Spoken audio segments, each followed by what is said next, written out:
Hi everyone, welcome to Prep IELTS.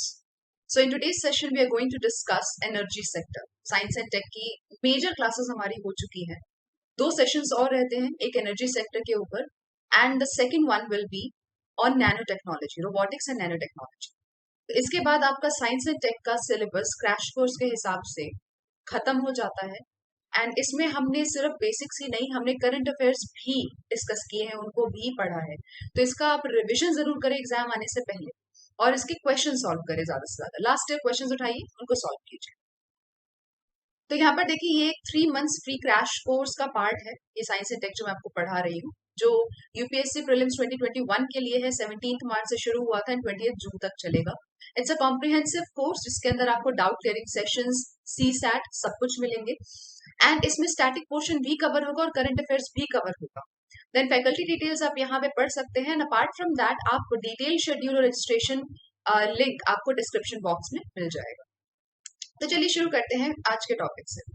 India के power sector की बात करते हैं. पावर सेक्टर में मेनली 3 सेगमेंट्स हैं. कौन से? पहला जनरेशन, दूसरा ट्रांसमिशन और तीसरा डिस्ट्रीब्यूशन. ऑब्वियसली पावर को पहले जनरेट करना होगा, जहां पर पावर प्रोड्यूस किया जाता है. अलग अलग फ्यूल्स को यूज करके उनको प्रोड्यूस किया जाता है, उनको जनरेट किया जाता है. उसके बाद ये जो बल्क पावर है, ये जनरेशन प्लांट से डिस्ट्रीब्यूशन सबस्टेशन तक पहुंचने के लिए बीच में ट्रांसमिशन चाहिए होता है, जिसमें आपको ग्रिड मिलेगा. हाई वोल्टेज ग्रिड्स होते हैं जिसके थ्रू वो ट्रांसमिशन होगा. ट्रांसमिशन होने के बाद ये डिस्ट्रीब्यूशन चैनल्स पे, डिस्ट्रीब्यूशन सबस्टेशन पे पहुंचेगा, जहां से फिर इस इलेक्ट्रिसिटी को अलग अलग कंज्यूमर्स तक पहुंचाया जाएगा, अलग अलग डिस्ट्रीब्यूशन नेटवर्क्स के थ्रू. ठीक है.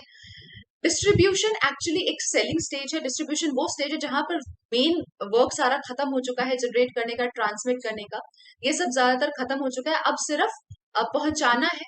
ठीक है. अब सिर्फ ये डिस्ट्रीब्यूट करना है. ये एक सेलिंग स्टेज है और इस पे लो वोल्टेज की जरूरत हो. जनरेशन की बात करते हैं डिटेल में. बहुत सारे एनर्जी सोर्सेज से आप पावर जनरेट कर सकते हैं. आप जानते हो अभी भी कोल से, अलग अलग फ्यूल से पावर जनरेट होता है ना. तो अलग अलग एनर्जी सोर्सेज से आप पावर जनरेट कर सकते हैं. इसमें क्या क्या आता है? Coal, natural gas, hydro, nuclear और बाकी रिन्यूएबल सोर्सेज. जैसे कि रिन्यूएबल सोर्सेज वो क्या होते हैं? वो ऐसे सोर्सेज हैं जिनको आप बार बार रिन्यू कर सकते हो, नया बना सकते हो, और वो इतनी जल्दी एग्जॉस्ट नहीं होते. तो उसमें क्या आते हैं? सोलर, विंड, ठीक है, hydro power, small hydro power, biomass, ये सब रिन्यूएबल्स का पार्ट है. तो इन सब के थ्रू आप पावर जनरेट कर सकते हैं. लास्ट 2 डेकेड्स में अगर देखा जाए तो इंडिया की पावर जनरेशन कैपेसिटी काफी ज्यादा बढ़ गई. मेनली ऐसा क्यों हुआ है? क्योंकि पावर जनरेशन का डी लाइसेंस कर दिया गया है 2003 में. इसका मतलब क्या है? अब प्राइवेट पार्टिसिपेशन भी, अनलिमिटेड प्राइवेट पार्टिसिपेशन हो सकता है. एंड वी नो, अगर हम सिर्फ गवर्नमेंट के ऊपर छोड़ देते हैं तो बहुत ज्यादा लोड भी पड़ता है और इतना ज्यादा पॉसिबल नहीं है गवर्नमेंट के लिए कि वो इतना अमाउंट में जनरेट कर सके, राइट. तो यहाँ पर प्राइवेट पार्टिसिपेशन की हेल्प ली जाती है. अभी अगर देखा जाए तो प्राइवेट यूटिलिटीज से 46% पावर प्रोड्यूस होती है. कंट्री की टोटल पावर में से 46% प्राइवेट यूटिलिटीज करती है, स्टेट यूटिलिटीज 30% और central government 24%. Right. India third largest producer है और कंज्यूमर है इलेक्ट्रिसिटी का वर्ल्ड में. जुलाई 2019 के हिसाब से इंडिया थर्ड लार्जेस्ट प्रोड्यूसर भी है इलेक्ट्रिसिटी का और थर्ड लार्जेस्ट कंज्यूमर भी है इलेक्ट्रिसिटी का. विंड पावर में इंडिया की रैंक 4th है, सोलर पावर में इंडिया की रैंक 5th है. और यहाँ पर ये जो आपको डेटा मिल रहा है ये 2018 के डेटा के हिसाब से. इसके अलावा ये 6th रैंक है इसकी in the list of countries जो ज्यादा इन्वेस्टमेंट क्लीन एनर्जी में कर रहे हैं उनमें. तो मतलब ऐसी जो कंट्रीज हैं जो ज्यादा इन्वेस्टमेंट अपनी क्लीन एनर्जी में कर रहे हैं. क्लीन एनर्जी क्या होती है? जो बेसिकली पोल्यूशन और बाकी चीजें जो नेचुरल हेजर्ड्स है या फिर एनवायरमेंटल प्रॉब्लम वो क्रिएट ना करें. जैसे कोल क्या है? It's not a clean energy, right. तो क्लीन एनर्जी के इन्वेस्टमेंट में 6th रैंक कंट्री है ये. क्लियर. तो जनरेशन में हमने क्या क्या देखा? बहुत सोर्सेज होते हैं जनरेट करने के. इसमें क्या क्या आ सकता है? Coal, natural gas, hydro electricity produce हो सकती है, न्यूक्लियर सोर्सेज, रिन्यूएबल सोर्सेज जैसे कि solar, wind, small hydro and biomass. Last 2 decade से देखा जाए तो इंडिया की पावर जनरेशन कैपेसिटी काफी ज्यादा बढ़ गई है, mainly due to private players in participation also after 2003. अभी प्राइवेट यूटिलिटीज कंट्री का 46% पावर जनरेशन करती है, 30% स्टेट यूटिलिटीज से आता है एंड 24% सेंट्रल जनरेटिंग यूटिलिटीज से। Then India third largest producer है और कंज्यूमर भी है इलेक्ट्रिसिटी की पूरे वर्ल्ड में, अगर डेटा देखा जाए जुलाई 2019 का तो उसके हिसाब से। देन ये फोर्थ इसकी रैंक है विंड पावर में, फिफ्थ रैंक है सोलर पावर में, और ये डेटा है according to 2018 data. Then India की रैंक सिक्स्थ है amongst the list of countries that make most investment in clean energy. वो कंट्रीज जो जिनकी ज्यादातर इन्वेस्टमेंट क्लीन एनर्जी में है, उनमें से सिक्स्थ पोजीशन इंडिया की है। नेक्स्ट, जैसे हम जनरेशन की बात कर रहे थे, तो इसमें सबसे पहले बात करते हैं रिन्यूएबल एनर्जी जनरेशन की। 2019 में यूनियन कैबिनेट ने हाइड्रो पावर प्रोजेक्ट्स को अनाउंस किया था। ठीक है, हाइड्रो पावर प्रोजेक्ट्स भी किसके अंदर आते हैं? रिन्यूएबल एनर्जी प्रोजेक्ट्स के अंदर ही, जिसमें wind, solar, biomass, small hydro power, ये सब आएंगे। रिन्यूएबल सोर्सेज, इनको क्या करते हैं उनको हम या तो ग्रिड से कनेक्ट कर देंगे या ऑफ ग्रिड सिस्टम से कनेक्ट करके हम यूज कर सकते हैं। जनवरी 2019 के हिसाब से total grid interactive renewable power capacity India की, हाइड्रो को मैं इसमें इंक्लूड नहीं कर रही हूँ, हाइड्रो को हटा के जो total grid interactive renewable capacity है इंडिया की, दैट इज 45 गीगावाट्स। ठीक है, दैट इज 45 गीगावाट्स। अब इस टारगेट को अचीव करने के लिए ऑब्वियस सी बात है गवर्नमेंट को थोड़े और स्टेप्स उठाने पड़ेंगे। अभी अगर गवर्नमेंट हर साल 33 गीगावाट एवरेज कैपेसिटी प्रोड्यूस करती है, तब जाके ये इस टारगेट को मीट कर पाएगा। फिलहाल जो करंट इसकी पोजीशन है वो क्या है? 24 गीगावाट पर ईयर की, जहां से हमें 33 गीगावाट पर ईयर पे पहुंचना है। राइट। अब एक और चीज आप देख सकते हो, जैसे अगर मैं आपको कहूं विंड या सोलर पावर है या थर्मल पावर, इन दोनों में से आपको ज्यादा कैपेसिटी, मतलब किसकी ज्यादा कैपेसिटी है इलेक्ट्रिसिटी प्रोड्यूस करने की, तो आप क्या बताएंगे? देखिए, अगर हम बात करते हैं सोलर और विंड की, सोलर और विंड में क्योंकि ये फिक्स तो नहीं होता कितनी सोलर पावर आएगी या कितनी हवा चलेगी, क्योंकि उसी के बेसिस पे हम यहाँ पे एनर्जी प्रोड्यूस कर सकते हैं। तो क्योंकि इसमें ये श्योरिटी नहीं होती, इसलिए सेम अमाउंट की एनर्जी प्रोड्यूस करने के लिए या सेम अमाउंट की इलेक्ट्रिसिटी प्रोड्यूस करने के लिए आपको विंड और सोलर की ज्यादा कैपेसिटी की जरूरत पड़ती है एज कंपेयर टू थर्मल। ठीक है, नेक्स्ट हम ट्रांसमिशन की बात करते हैं। ट्रांसमिशन जनरली सेंट्रल या स्टेट कंपनीज करती हैं। ट्रांसमिशन सेगमेंट को सेंट्रल गवर्नमेंट एजेंसी से सेपरेट कर दिया गया था इन 1989, और तब ट्रांसमिशन के लिए एक पावर ग्रिड कॉर्पोरेशन को एस्टैब्लिश किया था जो ट्रांसमिशन पे ध्यान दे। ये पावर ग्रिड कॉर्पोरेशन जो एस्टैब्लिश किया गया था, इसका मेन काम क्या है? इसका मेन काम है प्लानिंग, इम्प्लीमेंटेशन और मेंटेनेंस। किसका? इंटर स्टेट ट्रांसमिशन सिस्टम का, मतलब स्टेट के बीच में जो ट्रांसमिशन सिस्टम है उसका मेंटेनेंस, इम्प्लीमेंटेशन और प्लानिंग इसका काम है। इसके अलावा जो नेशनल और रीजनल पावर ग्रिड्स हैं उनका भी ऑपरेशन इसी का काम। अब कुछ बच्चे सोच रहे हैं बार बार ग्रिड की बात करिए, ग्रिड की बात करिए। ग्रिड क्या है? आपने देखा होगा ना कि आपको ऐसे लाइंस होते हैं, बहुत सारी तारे बिछी होती है जिसके थ्रू आपको इलेक्ट्रिसिटी प्रोड्यूस होती है, जिसके थ्रू इलेक्ट्रिसिटी पहुंचती है आपके पास। राइट, तो जो तारे बिछी हुई है वो है ग्रिड। ठीक है, वो है ग्रिड सिस्टम।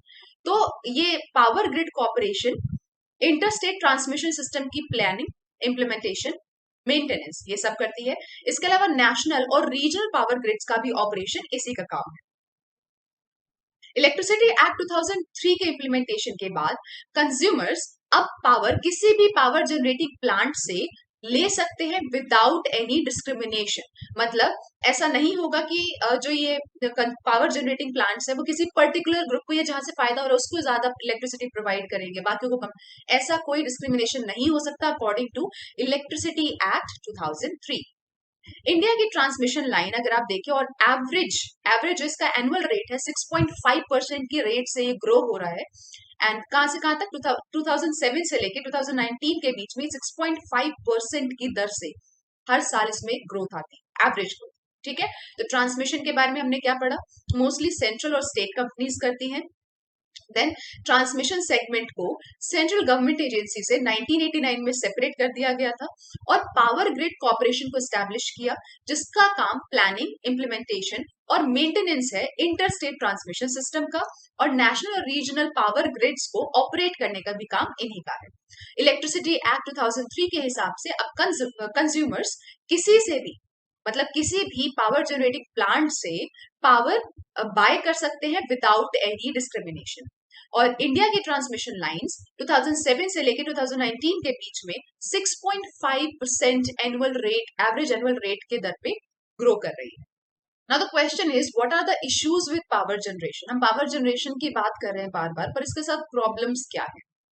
पहला, हाई डेफिसिट। अब ये क्या है? 2018-19 के हिसाब से 2018-19 में जो सेंट्रल इलेक्ट्रिसिटी अथॉरिटी है, उन्होंने एस्टिमेट किया था कि इंडिया के पास एनर्जी सरप्लस है 4.6% का और पीक सरप्लस 2.5% का है। बजाय इसके बहुत सारे स्टेट्स और यूनियन टेरिटरीज जैसे कि जम्मू कश्मीर और नॉर्थ ईस्टर्न स्टेट्स में अभी भी एनर्जी डेफिसिट है। बहुत सारे स्टेट जैसे छत्तीसगढ़, उड़ीसा, उत्तर प्रदेश, इन सब में आप देखेंगे पीक डेफिसिट अभी भी है। भले ही इनकी जनरेशन कैपेसिटी बहुत ज्यादा हाई है, फिर भी यहाँ पर कमी देखने को मिल रही है। दूसरा, decline in capacity utilization of thermal power plants. मतलब हमारी जनरेशन कैपेसिटी बहुत ज्यादा है, ठीक है, लेकिन फिर भी जो प्लांट लोड फैक्टर है थर्मल पावर प्लांट का, वो डिक्लाइन हो गया है फ्रॉम 78% टू 61% इन 2010 टू 2019। मतलब पहले जो प्लांट लोड फैक्टर था वो 78% का था और अब सिर्फ 61% का है 2019 के डेटा के हिसाब से। Now the question is what is plant load factor? Plant load factor आपको ये बताता है कि कितना आउटपुट प्रोड्यूस हुआ है एज कंपेयर टू कितना आउटपुट प्रोड्यूस हो सकता है। ठीक है, कि कितना आउटपुट प्रोड्यूस हो सकता है। मान लो मैं 98% आउटपुट दे सकती हूँ, पर प्रोड्यूस कितना हुआ? ओनली 60%। तो that is plant load factor. ठीक है, अब प्राइवेट और स्टेट ओन्ड जनरेटर्स, इनके पास आप देखोगे तो बहुत बहुत ही पुअर प्लांट लोड फैक्टर है इनका। सेंट्रल में फिर भी ठीक है, बट प्राइवेट में और स्टेट ओन्ड में बहुत ज्यादा खराब है। मतलब कि उनकी कैपेसिटी काफी हाई है पर वो प्रोड्यूस नहीं कर पा रहे। अब लो पीएलएफ का मतलब क्या होगा? अभी मैंने आपको बताया प्लांट लोड फैक्टर। इसका मतलब है कि थर्मल पावर प्लांट्स ऐसे ही पड़े हुए हैं, ठीक है, अगर आप उनको यूज करोगे सही टाइम से प्रॉपर फ्यूल देके तो वो काफी अच्छी कैपेसिटी जनरेट कर सकते हैं। But because of non availability of fuel, right, जैसे कि गैस या कोल नहीं है, देन आप कह सकते हैं उस पावर की इतनी डिमांड नहीं है, इन सब की वजह से और बाकी सारे फैक्टर्स की वजह से उसका यूज नहीं हो रहा। वो पावर प्लांट्स ऐसे ही खाली पड़े हुए हैं, जिसकी वजह से आप जितना उसमें से प्रोड्यूस कर सकते थे, जितना जनरेट कर सकते थे, उतना जनरेट नहीं हो पा रहा। नेक्स्ट, इसकी वजह से क्या हो रहा है? आप थर्मल पावर प्लांट को भले ही मत यूज कीजिए, लेकिन फिर भी उसका कॉस्ट तो आपको लगेगा ही, है कि नहीं? आप मुझे बताइए एक बात, मान लो आप कहीं किराए पे रह रहे हो, ठीक है, let's take an example of Covid. You were in Delhi, कहीं पे किराए पे आप रह रहे थे 2 महीने। अब 1 साल का बॉन्ड है आपका और आपने सोचा ठीक है 1-2 महीने में गाँव चले जाता हूँ क्योंकि यहाँ पर तो बहुत खर्चा हो रहा है और मेरे पास अर्निंग का कोई सोर्स नहीं है। तो आप गांव चले गए, पर इसका क्या मतलब, यहाँ पर जो आपका सारा सामान है वो तो इसी घर में है, तो इस घर का आपको पैसा देना पड़ेगा या नहीं देना पड़ेगा? भले ही आप इस घर को यूज करो या नहीं करो, क्योंकि आपका सामान यहाँ रखा है और आपने ये छोड़ा नहीं है, आपको इसका पैसा तो देना ही पड़ेगा, right? So this is what is happening here. भले ही थर्मल प्लांट को यूज नहीं किया जा रहा, फिर भी इसके कॉस्ट तो आते ही आते हैं, कॉस्ट तो बहुत ज्यादा है इसका। तो स्टैंडिंग कमिटी ऑन एनर्जी 2017 में उन्होंने बताया जो इनएफिशिएंट कैपेसिटी यूटिलाइजेशन है वो बहुत सारे इश्यूज कर रहा है पावर सेक्टर में। जैसे कि डिस्कॉम्स की फाइनेंशियल कंडीशन बहुत वीक है, जिसकी वजह से डिमांड कम है पावर की और लोग कैपेसिटी को कम यूटिलाइज कर रहे हैं। या सोलर टैरिफ में बहुत डिक्रीज है, ठीक है, सोलर टैरिफ में देयर इज अ डिक्रीज और इसका जस्टेशन पीरियड भी बहुत लो है। देन हाइड्रो पावर में अगर देखा जाए तो जो हाइड्रो पावर का शेयर है वो 25% से 13% हो गया है सिर्फ 2018-19। एंड इन सब की वजह से आप पावर प्लांट को यूज नहीं कर रहे, लेकिन उसका कॉस्ट तो उतना ही आ रहा है। Next issue is uneven distribution of renewable energy.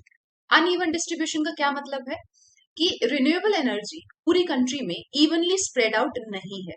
NITI Aayog ने नोट किया है कि जो इलेक्ट्रिसिटी बायर्स हैं रिन्यूएबल पुअर स्टेट्स में वो कम है और आप कहेंगे बेसिकली जो बायर्स हैं रिन्यूएबल पुअर स्टेट्स के अंदर वो इतना विलिंग नहीं होते रिन्यूएबल इलेक्ट्रिसिटी को परचेज करने में। क्यों? क्योंकि कन्वेंशनल सोर्सेज से उनका कॉस्ट हाई है, जो भी रिन्यूएबल एनर्जी सोर्सेज हैं उनका कॉस्ट हाई पड़ता है एज कम्पेयर टू जो कन्वेंशनल सोर्सेज है कि आप कोयला जला के बनाओ या ऐसे जो कन्वेंशनल सोर्सेज है। इसीलिए जो ये पुअर स्टेट्स हैं उनके अंदर लोग इतने ज्यादा विलिंग नहीं है कि वो ये इलेक्ट्रिसिटी परचेज करें। इन कंट्रास्ट डिस्कॉम्स जो रिन्यूएबल रिच स्टेट्स के अंदर रिन्यूएबल रिच स्टेट्स के अंदर है वो और एडिशनल सपोर्ट प्रोवाइड करते हैं रिन्यूएबल डेवलपमेंट को। ठीक है, अगर उनको बोला जाए, अगर उनके पास ये आ जाए कि उनके पास एक प्रॉपर नंबर आ जाएगा बायर्स का, तो वो और ज्यादा इसके डेवलपमेंट में सपोर्ट करने की कोशिश करते हैं। तो आप देखोगे अनइवन डिस्ट्रीब्यूशन है इसका भी, हाई कॉस्ट। अब देखो cost of purchasing power thermal power plant से ये करीब 70 टू 80% पड़ जाता है टोटल एक्सपेंडिचर का डिस्कॉम्स के लिए। तो कोई भी चेंज अगर कॉस्ट ऑफ पावर में हो रहा है तो उसकी वजह से टैरिफ यानी कि जितने में आप खरीद रहे हो वो ऑब्वियस सी बात है वो ज्यादा हो जाएगा, राइट। अगर हाई टैरिफ होगा, अगर आपको ज्यादा पैसा देना पड़ेगा इलेक्ट्रिसिटी के लिए, तो क्या आप वहां से परचेज करना ठीक समझोगे? ऑब्वियसली नहीं समझोगे क्योंकि लोग नहीं लेंगे, राइट। तो ये जो हाई जनरेशन कॉस्ट है इसको आप कैसे रिड्यूस कर सकते हो? इसको हम रिड्यूस कर सकते हैं by increasing the availability of cheaper coal, या जो कोल जो मुझे इनिशियली जरूरत पड़ रही है उसको अगर मैं चीप एक कोल, इंडिजिनस कोल जो यहाँ पे खुद में प्रोड्यूस हो रहा है उस कोल का इस्तेमाल करती हूँ, तो मुझे इनिशियल कॉस्ट कम पड़ेगी। इनिशियल कॉस्ट कम पड़ेगी तो जनरेशन कॉस्ट भी कम हो जाएगी मेरी। ठीक है, मैं नई टेक्नोलॉजीज का इस्तेमाल कर सकती हूँ ताकि मैं ये जो कोल है उसको प्रोड्यूस कर सकूं इंडिजिनसली, और उसका प्राइस कम हो पाए ताकि अल्टीमेटली जनरेशन कॉस्ट मेरा कम हो जाए। Next, high NPA. एनपीए क्या होता है? Non performing assets. Non performing assets क्या? मान लीजिए आपने कोई लोन लिया था किसी अपने बिजनेस के लिए और आपने उसमें बदले में मान लो घर की प्रॉपर्टी रख दी थी, अब वो लोन आप वापस नहीं कर पाए तो वो जो घर है वो आपके लिए नॉन परफॉर्मिंग एसेट हो गया। तो ऐसा क्या है, आरबीआई के हिसाब से पब्लिक सेक्टर बैंक्स के पास बहुत सारे हाईएस्ट नंबर है नॉन परफॉर्मिंग एसेट्स के, और ज्यादातर नॉन परफॉर्मिंग एसेट्स पावर और टेलीकॉम सेक्टर में ही है। मेन रीजन इसका क्या माना जा रहा है? उन्होंने फैक्ट्री सेटअप कर दी पर इतना प्रोड्यूस नहीं कर पाए कि उनको फायदा हो। क्यों? क्योंकि मे बी वहां पे कोल की इतनी अवेलेबिलिटी नहीं थी। ठीक है, सफिशियंट आपको इनिशियल इन्वेस्टमेंट के लिए, इनिशियल जो आपको पावर जनरेट करने के लिए मटेरियल चाहिए होता है वो इतने नहीं मिल पाए, जिसकी वजह से वो अल्टीमेटली फेल हो गया।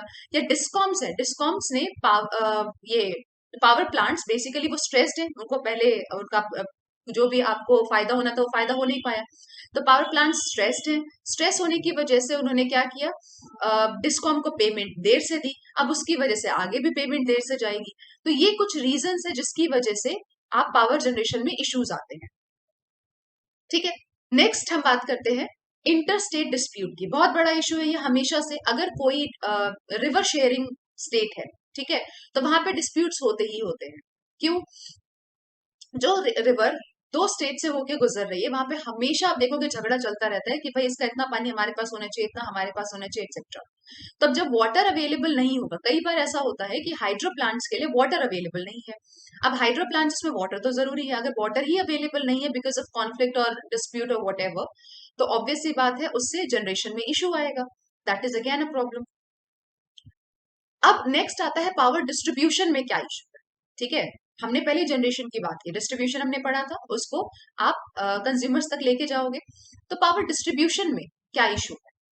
डिस्ट्रीब्यूशन में क्या इशू आता है, डिस्कॉम्स क्या करते हैं, जो जनरेशन कंपनीज होती है उनसे पावर खरीदते हैं और उसको कंज्यूमर्स को बेचते हैं। करंटली अगर देखा जाए तो बहुत सारे आपको लॉसेस और डेट देखने को मिलेंगे इन डिस्ट्रीब्यूशन नेटवर्क में, because of which power supply कम हो जाएगी, लो क्वालिटी डिस्ट्रीब्यूशन इंफ्रास्ट्रक्चर है, इन सब की वजह से पावर डिस्ट्रीब्यूशन में प्रॉब्लम आ रही है। ठीक है, नेक्स्ट, कॉस्ट ऑफ इलेक्ट्रिसिटी। अब हमें पता है कि अलग अलग कंज्यूमर्स जो इलेक्ट्रिसिटी खरीदते हैं वो अलग अलग रेट्स पे खरीदते हैं depending on their consumption category. अगर बहुत ज्यादा कंजम्पशन है तो आप कोशिश करोगे कि वहां पे जहां पे आपको सस्ता पड़ रहा है वहां से खरीदो, है ना।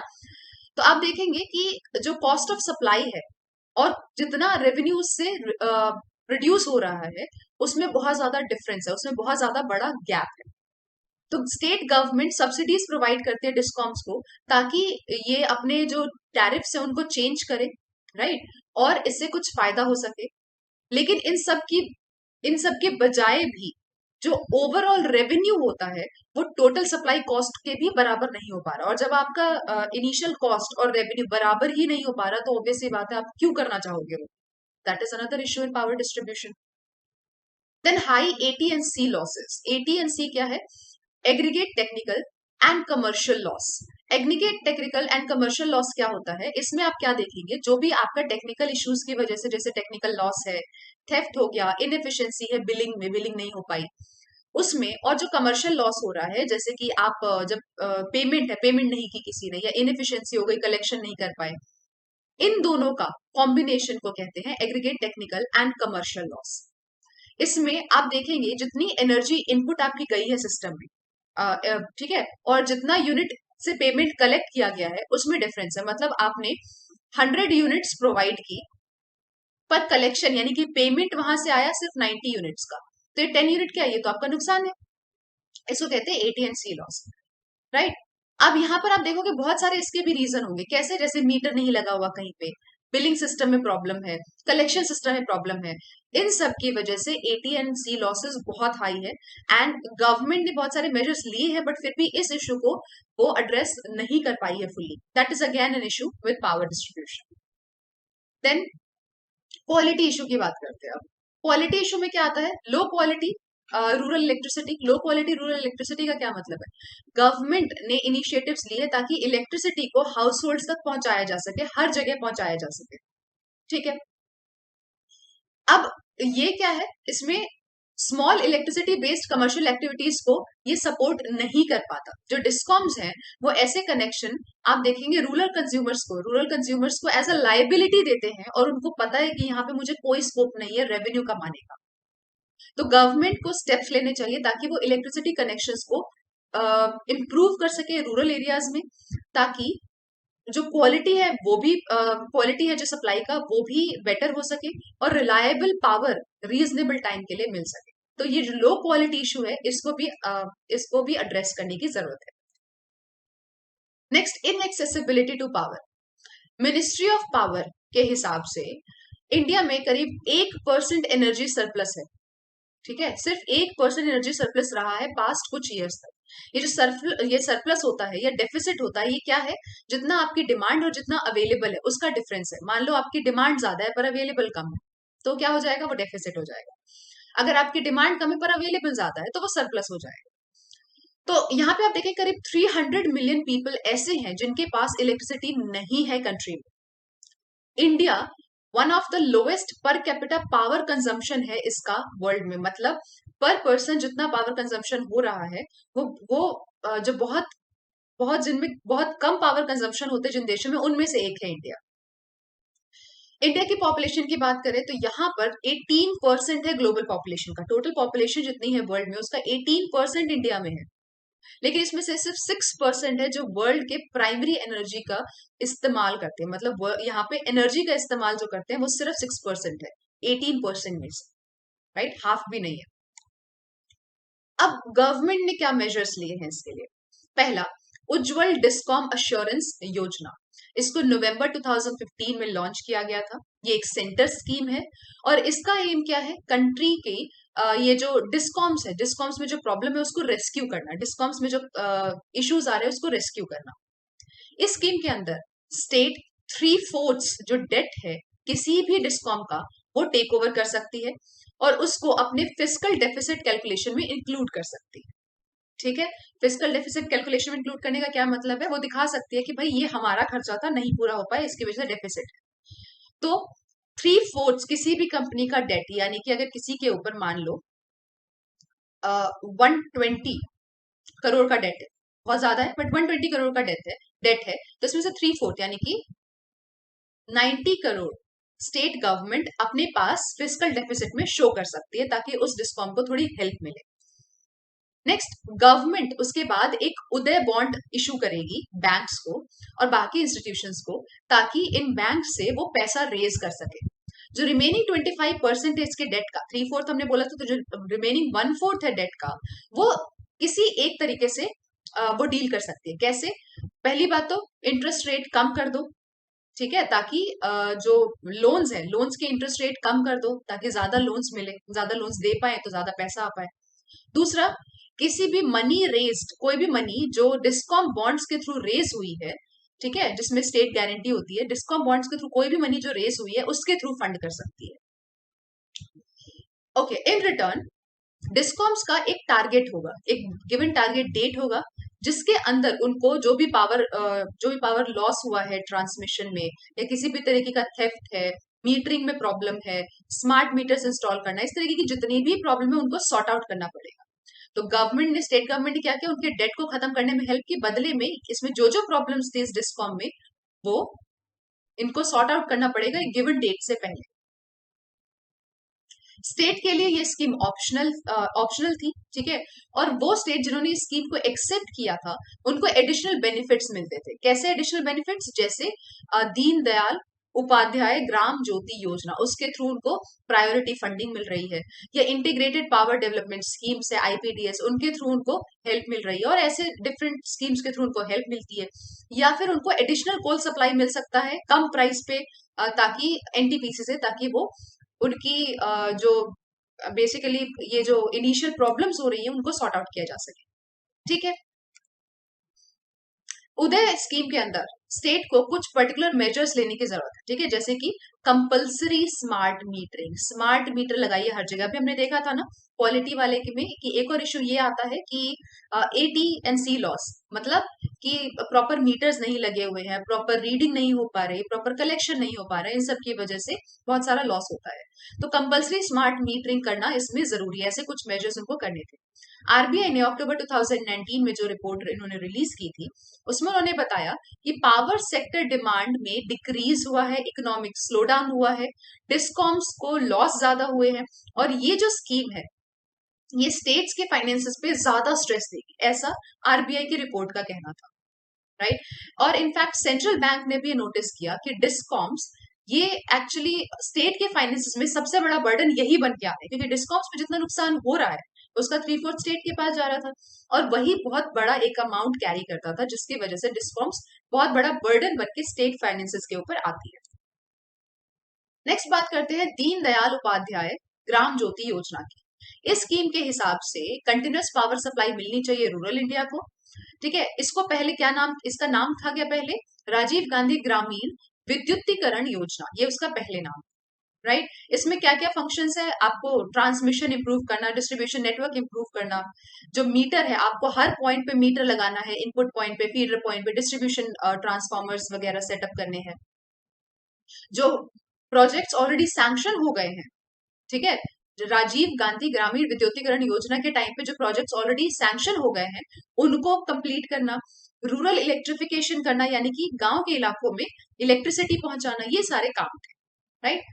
अब आईपीडीएस की भी मैंने बीच में बात अब आपको बताई थी, इंटीग्रेटेड पावर डेवलपमेंट स्कीम। इसके अंदर क्या है?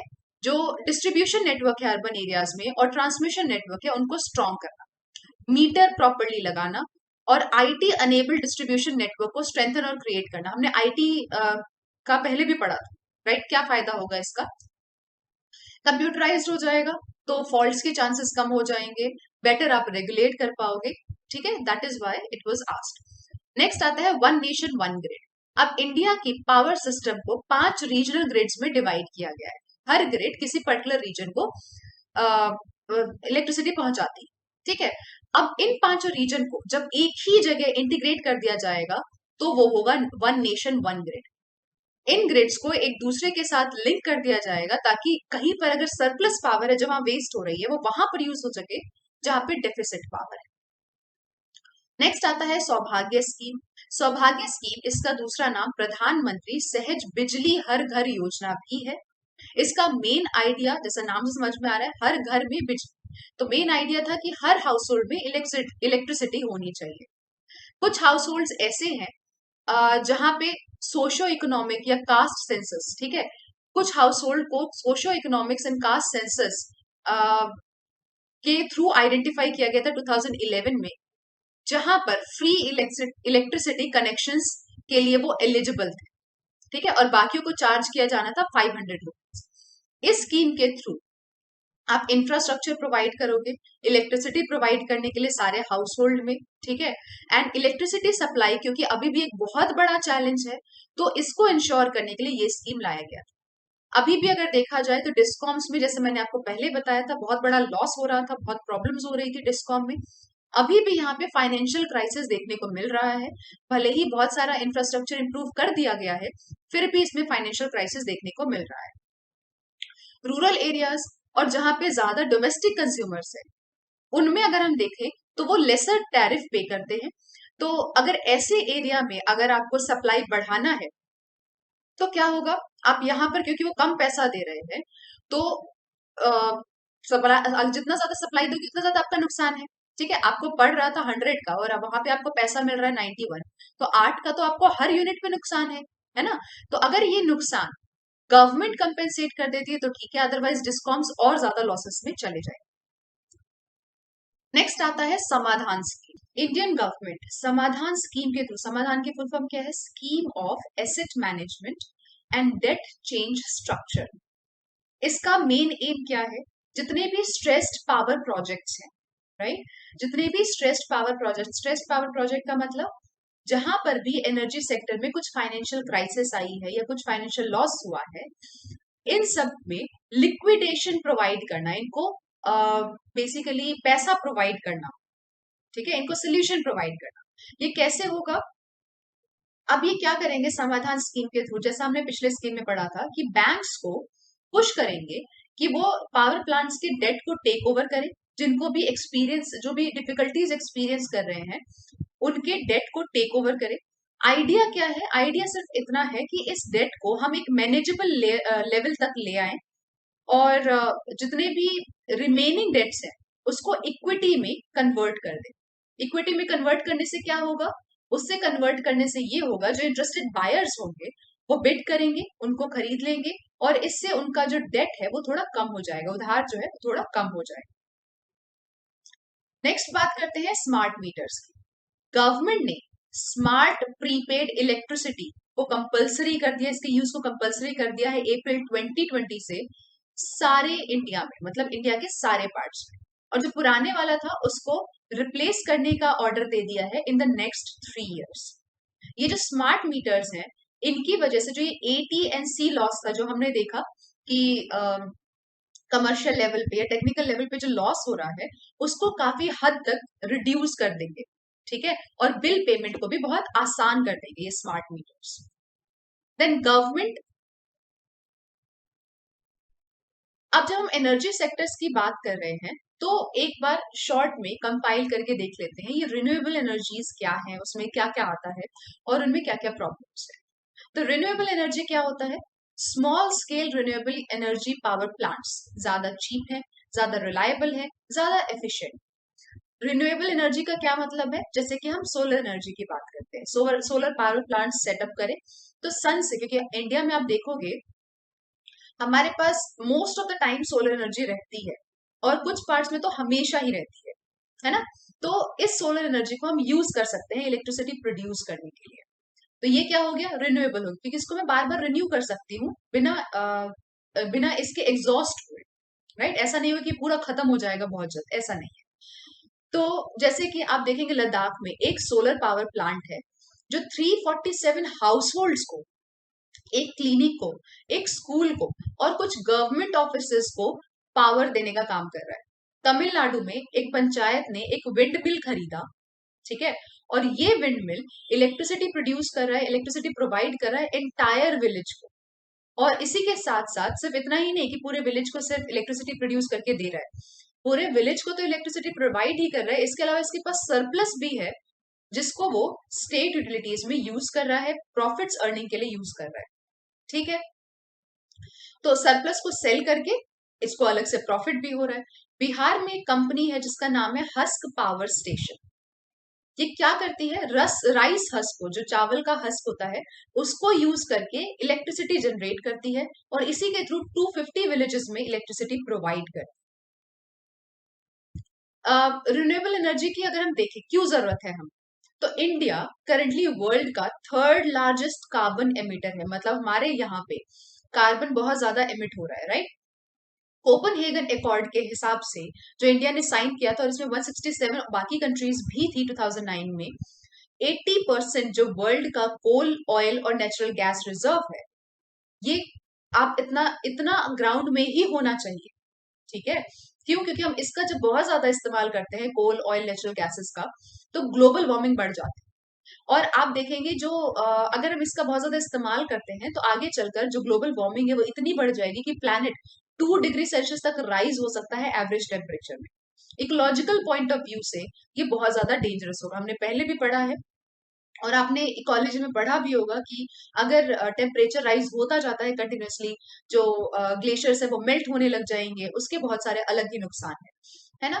तो इकोलॉजिकल पॉइंट ऑफ व्यू से भी रिन्यूएबल एनर्जी का यूज करना जरूरी है। दूसरा, सोशल पॉइंट ऑफ व्यू से अगर हम बात करें तो गवर्नमेंट ने प्रॉमिस किया था कि वो इलेक्ट्रिसिटी सारी पॉपुलेशन को प्रोवाइड करेगी। देखेंगे इसका मतलब है कि 365 डेज 24 आवर्स सबको इलेक्ट्रिसिटी मिलनी चाहिए। बट कितना प्रोवाइड कर पाए हैं?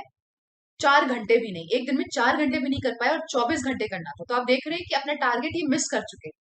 इसके लिए भी हमें रिन्यूएबल एनर्जी की जरूरत है ताकि ये जो नीड है पॉपुलेशन की, इसको फुलफिल किया जा सके। Next, economic point of view से देखते हैं। अब हमें पता है कि इंडिया में पावर क्राइसिस तो है नहीं, कोल रिजर्व्स खत्म हो रहे हैं, धीरे धीरे करके बहुत एक्सपेंसिव भी हो रहे हैं। तो बहुत सारे ऐसे पावर प्लांट्स हैं इंडिया के अंदर जहां पे कोल शॉर्टेज हो रही है। अब आप देखोगे लास्ट फिस्कल ईयर में इंडिया ने 150 मिलियन टन्स फॉसिल फ्यूल बाहर से मंगाए थे, जिसकी वजह से इंडिया का फिस्कल डेफिसिट बहुत ज्यादा बढ़ गया। फिस्कल डेफिसिट का मतलब जितना हम कमा नहीं रहे उससे ज्यादा गवा रहे हैं, है ना? एक शॉर्ट भाषा में आप ये कह सकते हैं। तो इसको भी ठीक करने के लिए हमें रिन्यूएबल एनर्जी की जरूरत है। ये इस पावर शॉर्टेज चैलेंज को पूरा कर सकता है, एड्रेस कर सकता है। और इस पावर शॉर्टेज की वजह से कंट्री को अलग से 4.2 लाख करोड़, सोचो कितना बड़ा अमाउंट है, हर साल लगता है। तो ये हम वहां से बचा सकते हैं और बेटर चीजों में यूज कर सकते हैं। अब रिन्यूएबल पावर जनरेशन के साथ प्रॉब्लम क्या है?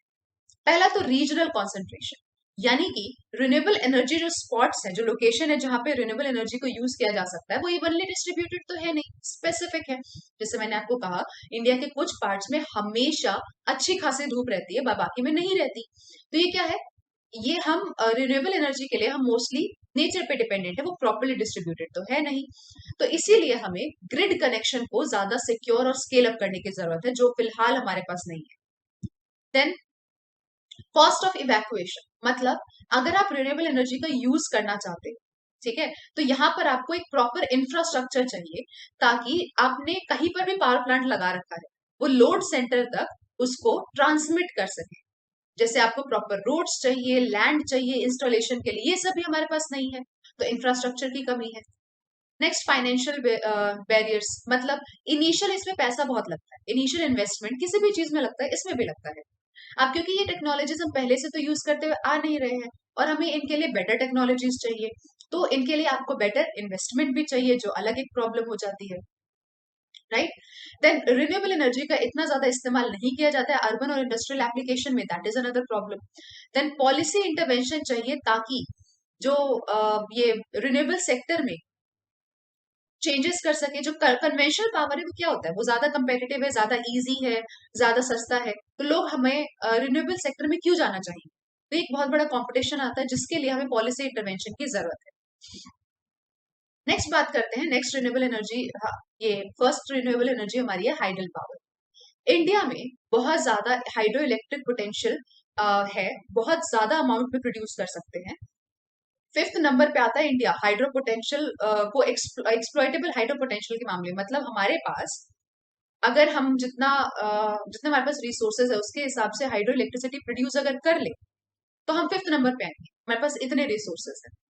Hydro power projects generally 2 segments में कैटेगराइज होते हैं, एक होता है स्मॉल, दूसरा होता है लार्ज हाइड्रो पावर प्रोजेक्ट। ठीक है, इंडिया के अंदर अगर हम देखें तो हाइड्रो प्रोजेक्ट्स, आपके पास इनकी जो कैपेसिटी है वो करीब 25 मिलियन वॉट की है। जो 125 मिलियन वॉट तक की कैपेसिटी वाले हाइड्रो प्रोजेक्ट्स होते हैं, उनको हम स्मॉल हाइड्रो प्रोजेक्ट्स कहते हैं। और जो इनसे ज्यादा होते हैं, ठीक है, उसको हम लार्ज हाइड्रो पावर प्रोजेक्ट्स कहते हैं। अब हाइड्रो पावर डेवलपमेंट के साथ प्रॉब्लम क्या है? सबसे पहला, वही सबसे मेन प्रॉब्लम हाइड्रो पावर है, पानी की जरूरत है, इंटर स्टेट डिस्प्यूट। कई बार ऐसा होगा कि कॉमन रिवर सिस्टम की वजह से पानी ही नहीं है, डिस्प्यूट चल रहा है, तो प्रॉब्लम हो रही है। वाटर शेयरिंग में डिस्प्यूट है, इंटर स्टेट अग्रीमेंट में प्रॉपर नहीं है वो, तो उसकी वजह से डिस्प्यूट हो गया और प्रॉब्लम आ रही है वाटर शेयरिंग में। देन हाइड्रो पावर डैम्स का कंस्ट्रक्शन और ऑपरेशन, ये नेचुरल रिवर सिस्टम को बहुत सिग्निफिकेंटली अफेक्ट करता है।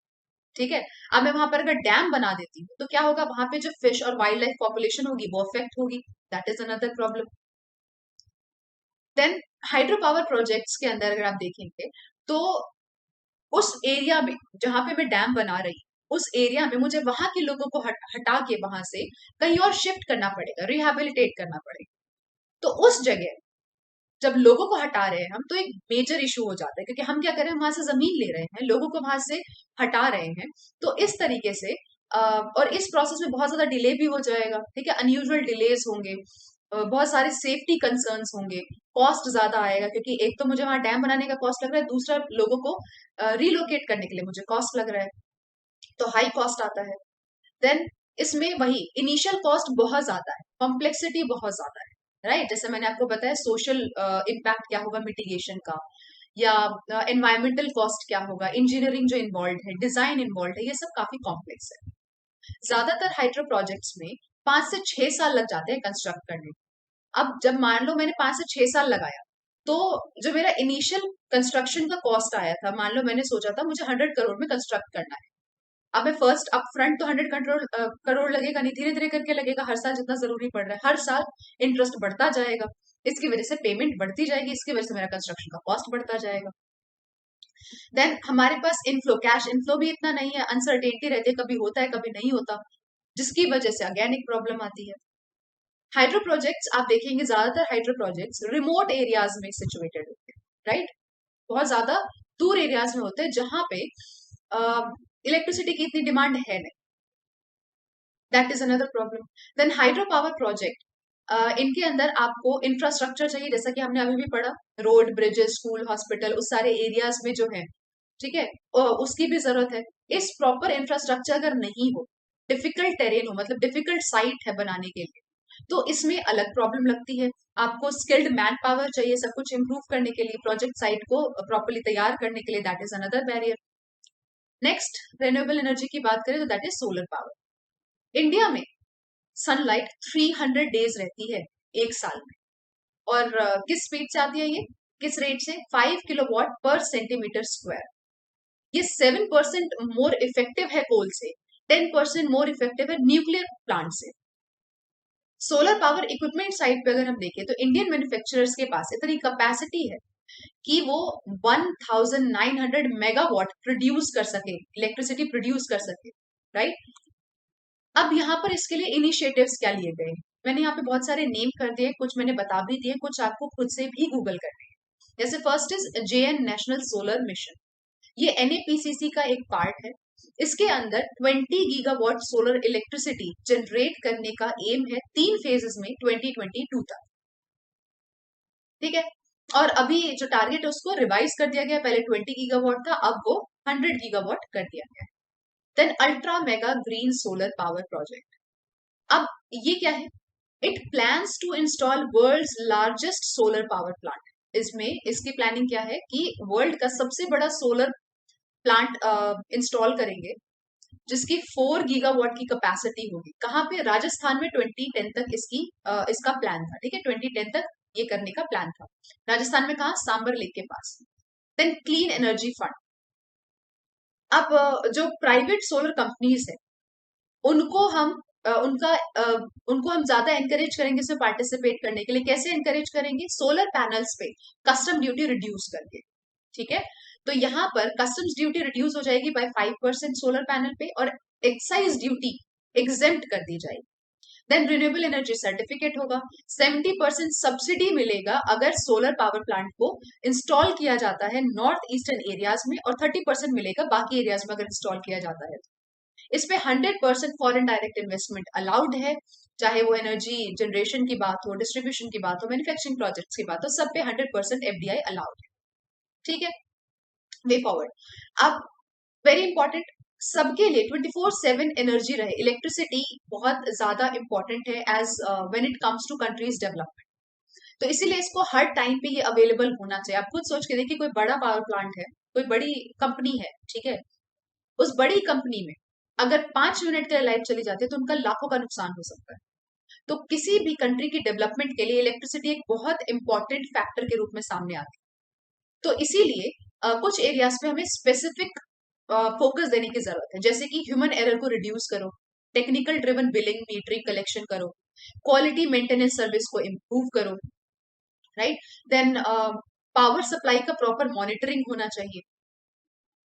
पावर को बैलेंस करने की जरूरत है। सेकंड हम क्या कहते हैं, पावर को बैलेंस करने की जरूरत है। कैसे? देखिए, रिन्यूएबल से जो ग्रोथ है वो पॉजिटिव है, right. Thermal energy primary source है पावर सेक्टर का, और अभी भी नियर फ्यूचर में भी अगर हमें देखा जाए तो ये प्राइमरी सोर्स ही रहेगा, नियर फ्यूचर में तो एटलीस्ट। अब क्योंकि रिन्यूएबल एनर्जी कैसे इंटरमिटेंट है नेचर के अंदर। इंटरमिटेंट नेचर के अंदर क्या मतलब है, अभी बहुत ज्यादा सोलर लाइट आ रही है मेरे पास, इस पर्टिकुलर एरिया में यूज हो रहा है, ठीक है, बट जरूरी नहीं थोड़े टाइम बाद आए। तो अगर मैं सोलर एनर्जी को किसी पर्टिकुलर एरिया के लिए यूज कर रही हूँ तो मुझे रात के लिए दूसरी एनर्जी की जरूरत होगी, इंटरमिटेंट है, ठीक है। दिन में तो मैंने यूज कर लिया सोलर एनर्जी, पर रात को क्या करूंगी, तब तो सोलर एनर्जी नहीं है, तब मुझे किसी और पावर प्लांट का इस्तेमाल करना पड़ेगा, जैसे गैस या hydro based power, right. Then hydro power harness करना, अगर हम हार्नेस कर लेते हैं तो ये हमारे पावर स्टेशंस को नॉर्थ ईस्टर्न स्टेट्स में, उत्तरांचल में, देन हिमाचल प्रदेश में, जम्मू कश्मीर में, जहां पर इसका पोटेंशियल बहुत ज्यादा है, उसको सिग्निफिकेंटली इंप्रूव कर देगा। तो इसलिए हाइड्रो पावर को हार्नेस हम कर सकते हैं, बैलेंस कर सकते हैं, कि हम दिन में सोलर एनर्जी यूज करें, रात को हाइड्रो पावर यूज करें, बैलेंस करके चल रहे हैं। रिन्यूएबल एनर्जी को प्रमोट करना जरूरी है। अब देखिए, अब ऑब्वियस सी बात है, क्योंकि ये इंटरमिटेंट है नेचर में। मान लो मैंने अपना पूरा सिस्टम रिन्यूएबल एनर्जी पे रखा हुआ है, सोलर एनर्जी मुझे सस्ती लगी, ठीक लगी, मैंने उसको इंस्टॉल कर लिया, अब वो सिर्फ दिन में काम आ रहा है, रात को तो इश्यूज होंगे। तो इसकी वजह से लोग थोड़े रिलक्टेंट हो जाते हैं। तो इसके लिए नीति आयोग ने क्या रेकमेंड किया है कि कॉस्ट कुछ ऐसी पड़नी चाहिए कि जो नॉर्मल कन्वेंशनल एनर्जी रिसोर्सेज हैं और रिन्यूएबल एनर्जी रिसोर्सेज है उनका बराबर पड़े। भले ही कन्वेंशनल सस्ता पड़ता है, रिन्यूएबल महंगा पड़ता है, बट फिर भी प्राइसिंग कुछ इस तरीके से हो कि दोनों का बराबर पड़े, ताकि हम इसको ज्यादा प्रमोट कर सकें, राइट।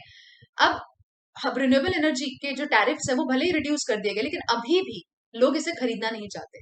वही, क्योंकि उनको क्या लगता है, जो ये फिर भी कन्वेंशन से थोड़े महंगे हैं, इनके साथ इश्यूज है, इस वजह से लोग अभी भी उसे खरीदना नहीं चाहते। इसीलिए प्रमोट करना जरूरी। रेगुलेटर्स को स्ट्रेंथन कीजिए। इलेक्ट्रिसिटी रेगुलेटरी कमीशन एक्ट 1998 के हिसाब से एक सेंट्रल इलेक्ट्रिसिटी रेगुलेशन कमीशन और state electricity regulation commission setup करना जरूरी। 2003 के एक्ट के हिसाब से जो कमीशन की पावर्स हैं उसको एक्सपैंड कर दिया गया था। अब कमीशन के पास पावर है कि वो इंटर स्टेट ट्रांसमिशन के लिए लाइसेंस दे सकता है, पावर को ट्रेड करने के लिए लाइसेंस दे सकता है, लाइसेंस सस्पेंड कर सकता है, अमेंड कर सकता है और हटा सकता है, ठीक है। इस एक्ट की वजह से कमीशन के पास ये भी पावर आई है कि वो जो भी लाइसेंसेस हैं उनको रेगुलेट कर सकती है। वो प्रॉपर एक स्टैंडर्ड दे सकते हैं कि भाई आपको ये इससे कंप्लाई करना पड़ेगा, ये स्टैंडर्ड्स फॉलो करने पड़ेंगे, तभी आपको लाइसेंस मिलेगा या लाइसेंस आपका कंटिन्यू रहेगा। तो ये भी उनके पास पावर है। बट ये देखा गया है कि ये जो सेंट्रल इलेक्ट्रिसिटी रेगुलेशन कमीशन है, इसके जो एम्प्लॉयज उनका पे स्ट्रक्चर, सर्विस कंडीशन और बाकी फैसिलिटीज बहुत खराब है, तो उसको स्ट्रॉन्ग करने की जरूरत है। नेक्स्ट हम कुछ करंट अफेयर्स की बात करते हैं। इंडिया का energy outlook 2021। International energy agency IEA ने एक India energy outlook 2021 report release की है, जिसके हिसाब से इंडिया के पास क्या चैलेंजेस आएंगे, क्या क्या अपॉर्चुनिटीज है इस एरिया में, ठीक है। जैसे जैसे पॉपुलेशन ग्रो हो रही है उसके साथ एनर्जी वाले एरिया में क्या क्या चैलेंजेस है, क्या क्या अपॉर्चुनिटीज है, ये फाइंड आउट किया जा सकता है। इंडियन आउटलुक 2021 ये आपसे पूछा जाएगा कि बताइए कौन रिलीज करती है, तो ये इंटरनेशनल एनर्जी एजेंसी रिलीज करती है, और उसकी एक सीरीज है इंटरनेशनल एनर्जी एजेंसी का वर्ल्ड एनर्जी आउटलुक सीरीज, उसी का पार्ट है। अब इसमें की पॉइंट्स है कुछ। पहला, third largest energy consumer by 2030, मतलब इसके हिसाब से अभी India fourth largest global energy consumer है, चाइना, यूनाइटेड स्टेट्स और यूरोपियन यूनियन के पीछे है। बट अगर नेक्स्ट 2 डेकेड्स की बात करें, अगले 20 साल की बात करें, तो ये यूरोपियन यूनियन को भी पीछे छोड़ सकता है। नेक्स्ट, इंडिया का एनर्जी कंजम्पशन एक्सपेक्ट किया जा रहा है कि ये डबल हो जाएगा, क्योंकि जो इंडिया है, इंडिया का जीडीपी यानी कि ग्रोस डोमेस्टिक प्रोडक्ट बढ़ेगा और इसको एस्टिमेट किया जा रहा है 2040 तक करीब ये 8.6 ट्रिलियन यूएस डॉलर्स का हो जाएगा। अब इस ग्लोबल पैंडेमिक से पहले इंडिया का एनर्जी डिमांड प्रोजेक्ट किया जा रहा था कि ये करीब 2019 और 30 के बीच में 50% बढ़ जाएगा। बट अभी आप देखेंगे तो अभी ग्रोथ सिर्फ 35% की हुई है, of course because of this global pandemic things have stopped या बहुत स्लो डाउन हो गए हैं। इंडस्ट्रियलाइजेशन इसमें एक मेजर ड्राइविंग फोर्स होगा, इंडस्ट्रियलाइजेशन मेजर पॉइंट होगा इसका। लास्ट 3 डेकेड्स में अगर देखा जाए तो इंडिया वर्ल्ड ग्रोथ में करीब 10% वैल्यू है, 10% वर्ल्ड ग्रोथ में ये ऐड करता है। ठीक है, इंडस्ट्रियल वैल्यू एडेड में 10% है इसका। 2040 तक इंडिया करीब 20% अकाउंट करेगा ग्लोबल ग्रोथ का इस इंडस्ट्रियल वैल्यू एडेड प्रोडक्ट्स में, right. Then reliance on imports, imports के ऊपर रिलायंस जो है इंडिया की ग्रोइंग एनर्जी नीड के हिसाब से ऑब्वियस सी बात है फॉसिल फ्यूल्स का इंपोर्ट कराना जरूरी होगा, राइट। क्योंकि आप देखेंगे कुछ साल में जो डोमेस्टिक ऑयल है, गैस प्रोडक्शन है, ये स्टेगनेंट हो जाएगा। गवर्नमेंट जितनी मर्जी पॉलिसीज ले आए प्रमोट करने के लिए, ये स्टैग्नेंट हो जाएगा। तो इंडिया ज्यादा रिलायंट हो जाएगा इंपोर्ट करने पे, फॉसिल फ्यूल्स को इंपोर्ट करने। राइजिंग ऑयल डिमांड, इस ऑयल डिमांड जो राइज हो रहा है इसकी वजह से इंडिया का oil import bill 181 billion US dollars का माना जा रहा है बाय 2030, राइट। और करीब 255 बिलियन डॉलर्स का by 2040 as compare to 2019। Next thing they have highlighted is oil demand. India का ऑयल डिमांड आप देखेंगे 2040 तक करीब 74% से राइज हो जाएगा, मतलब 8.7 मिलियन बैरल्स की जरूरत पड़ेगी पर डे। इसी के हिसाब से 5-fold increase in per capita car ownership will result in India leading the oil demand growth in the world again. कि यहाँ पर इंडिया में पर हेड जो कार ओनरशिप है it will increase by 5 times, जिसकी वजह से ऑयल डिमांड और ज्यादा बढ़ जाएगी। इसकी नेट डिपेंडेंस ऑयल इंपोर्ट्स पे काफी ज्यादा बढ़ जाएगी। अगर हम देखें क्रूड ऑयल का इंपोर्ट और ऑयल प्रोडक्ट्स का एक्सपोर्ट, तो आप 90% का इंक्रीज देख सकते हैं 2040 तक, जो अभी फिलहाल सिर्फ 75% माना जा रहा है। ठीक है, नेक्स्ट गैस डिमांड। इन्होंने ये भी बताया है कि इंडिया में बहुत बड़ा मार्केट है नेचुरल गैस के लिए। ठीक है, बहुत बड़ा मार्केट है नेचुरल गैस के लिए और इसकी डिमांड ट्रिपल हो जाएगी बाय 2040। नेचुरल गैस इंपोर्ट पे डिपेंडेंसी 20% से 50% तक हो जाएगा। 2010 में इट वाज 20%, अब 2019 में इट्स ऑलमोस्ट 50%, और बोला जा रहा है 2040 तक it will grow to 60%। Then coal demand. Coal अभी ऑब्वियस सी बात है इंडिया की इलेक्ट्रिसिटी सेक्टर में कोल का सबसे ज्यादा इस्तेमाल हो रहा है, 70% जनरेशन कोल से ही होता है। कोल डिमांड बढ़ के 2040 में it will be around 772 million turns. अभी फिलहाल कितना है 590, तब कितना हो जाएगा 772 million turns. And renewable energy resource demand, India का शेयर रिन्यूएबल एनर्जी में अगर देखा जाए इसकी ग्रोथ, तो ये सेकेंड लार्जेस्ट है वर्ल्ड में। ठीक है, रिन्यूएबल एनर्जी के ग्रोथ सेक्टर में इंडिया का शेयर सेकेंड नंबर पे आता है, फर्स्ट है चाइना का। ये इंटरनेशनल एनर्जी एजेंसी की जिसकी मैं रिपोर्ट आपको बता रही हूँ, ये है क्या? ये एक ऑटोनोमस इंटर गवर्नमेंटल ऑर्गेनाइजेशन है जिसको 1974 में स्टैब्लिश किया गया था पेरिस, फ्रांस में। देन इसका मेन फोकस एनर्जी पॉलिसीज पे रहता है। इसके अंदर economic development, energy security, environmental protection, ये सब आते हैं। इनको 3E कहा जाता है, economic development, energy security, environmental protection, 3 E's of IEA, very important. India इसका एसोसिएट मेंबर बन गया था मार्च 2017 में, एंड रिसेंटली इंडिया IEA के अग्रीमेंट यानी कि स्ट्रेटेजिक पार्टनरशिप अग्रीमेंट के साथ इसने साइन कर लिया है, जिसके हिसाब से ग्लोबल एनर्जी सिक्योरिटी, स्टेबिलिटी और सस्टेनेबिलिटी, मतलब ग्लोबल एनर्जी को इंप्रूव करने में, सिक्योर बनाने में, ज्यादा स्टेबल करने में इंडिया भी इसमें हेल्प करेगा।